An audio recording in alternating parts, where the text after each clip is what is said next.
Tahukah kamu kenapa pendeta dan pastor sering tersandung masalah yang berbeda? Beberapa tahun terakhir, banyak kabar negatif yang dilakukan oleh pendeta. Mulai dari Kong Hee yang mengorupsi uang jemaat, skandal salah satu gereja besar di Indonesia, dan yang terbaru adalah dugaan kasus suap kepada pejabat negara oleh seorang oknum. Kabar negatif tentang pastor pun tidak kalah banyak.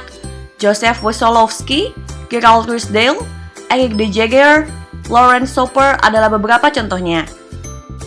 Kebanyakan pendeta tersandung masalah uang, sedangkan kebanyakan pastor tersandung masalah pedofilia. Pedofilia adalah obsesi seksual pada anak kecil. Pendeta adalah sebutan populer di Indonesia yang dipakai untuk sebutan pemimpin agama Kristen selain Katolik. Sedangkan pastor adalah sebutan populer untuk pemimpin agama Katolik. Memahami syarat menjadi pendeta dan pastor mungkin bisa menjelaskan mengapa mereka tersandung masalah yang berbeda. Pastor diwajibkan hidup selibat agar tidak lagi memikirkan duniawi. Banyak pastor yang bersumpah hidup dalam kesederhanaan. Dengan begitu, diharapkan mereka fokus melayani Tuhan. Jika mereka bekerja, gaji pun diberikan kepada atasan mereka.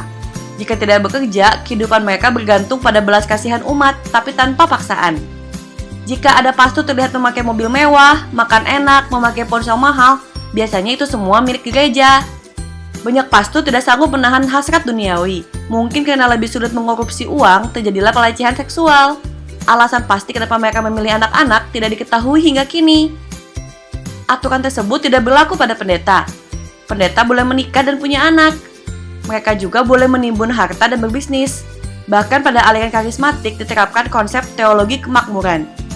Teologi kemakmuran mengajarkan bahwa umat Kristen harus memiliki iman, kekayaan materi, dan kesehatan. Jika masih miskin dan sakit-sakitan, berarti masih ada kutukan dan harus dihancurkan oleh iman. Jika sudah kaya, disarankan tetap memberi persepuluhan. Bagaimana jika sudah beriman dan memberikan persepuluhan, tetapi masih miskin dan sakit? Teologi kemakmuran menegaskan hal itu bukan dari Tuhan, melainkan kurang beriman atau sedang dicobai oleh iblis. Dalam kebaktian, umat biasanya komat kamit berbahasa Roh Kudus.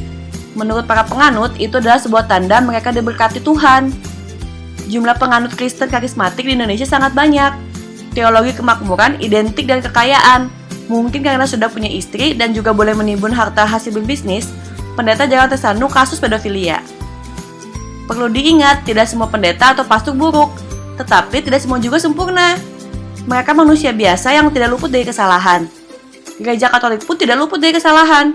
Gereja Katolik pernah menghukum Galileo Galilei karena pahamnya bertentangan. Galileo dianggap menantang ajaran gereja dan menghina Paus. Sebuah teori yang diyakini benar dan ternyata terbukti salah adalah hal yang berbahaya jika disalahgunakan. Teori bisa berkembang menjadi ajaran baru, sama halnya seperti Protestan yang lahir dari Katolik.